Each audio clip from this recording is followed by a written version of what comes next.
ফেব্রুয়ারি মাসে প্রথম দিকে নয়, একটু শেষের দিকে সিএএ ইমপ্লিমেন্টেশন হয়ে যাবে। এবং যেটুকু আমার কাছে খবর আছে, কাল শান্তনু ভাইও বলেছেন, তাতে সেন্ট্রাল গভর্নমেন্ট ডাইরেক্ট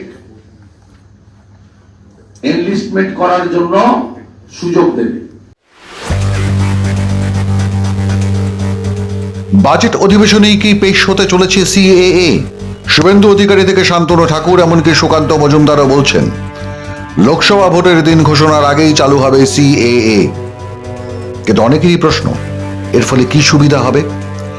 বিরোধী দলনেতা জানান, এই আইনের মাধ্যমে কারুর কাছ থেকে কিছু কেড়ে নেওয়া হবে না, বরং দেওয়া হবে। ওপার বাংলা থেকে পশ্চিমবঙ্গে যারা এসেছেন, ভিসা করার সময় তাদের দলিল দেখাতে হয়। জানতে চায় 1971 সালের আগের দলিল আছে কিনা। ক্ষমতায় এসেও সেদিকে নজর দেননি রাজ্যের মুখ্যমন্ত্রী মমতা বন্দ্যোপাধ্যায়। কিন্তু সিএএ চালু হলে আর সেই সমস্যা থাকবে না। ফেব্রুয়ারি মাসে প্রথম দিকে নয়, একটু শেষের দিকে সিএএ ইমপ্লিমেন্টেশন হয়ে যাবে। এবং যেটুকু আমার কাছে খবর আছে, কাল শান্তনু ভাইও বলেছেন, তাতে সেন্ট্রাল গভর্নমেন্ট ডাইরেক্ট এনলিস্টমেন্ট করার জন্য সুযোগ দেবে। অর্থাৎ মমতা ব্যানার্জি এই ফালতু কথা কেউ শুনবে না। প্রথমত, সিএ এর সঙ্গে এনআরসির কোনো সম্পর্ক নেই। এখানে আধার কার্ড, অমুক কার্ড কিছু বিষয় নয়। বিষয়টা হচ্ছে দেশ ভাগের বিভীষিকাময় যন্ত্রণা নিয়ে যারা ধর্মীয় উৎপীড়নের কারণে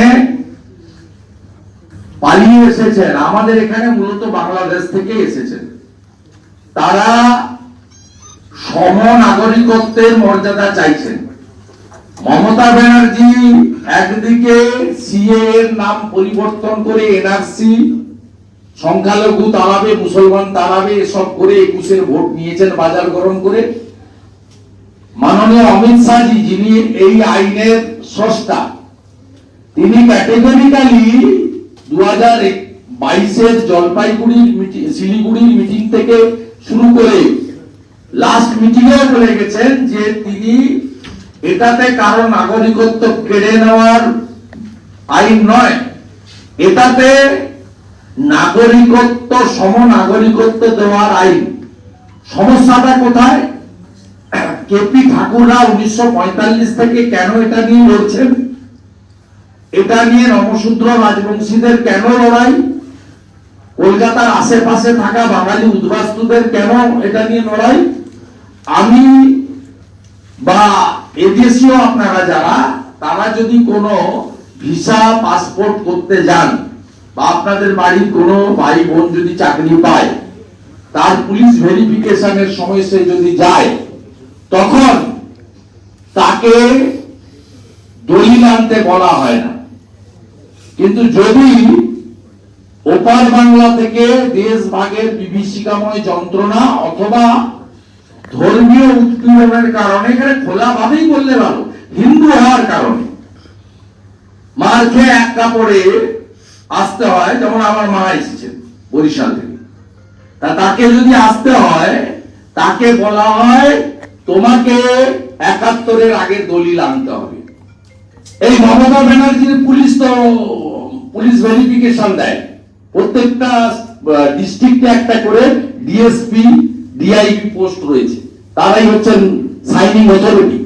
তা আপনি এই যে বারবার এই ভাঙা রেকর্ডটা বাজান গত কয়েক বছর ধরে, অপমান করেন মতুয়াদের, অপমান করেন বাঙালি হিন্দু উদ্বাস্তুদের, যারা নোয়াখালী, বরিশাল, চট্টগ্রাম, দিনাজপুর থেকে, রংপুর থেকে এক কাপড়ে সব ফেলে দিয়ে চলে এসেছে শুধু হিন্দু হওয়ার কারণে।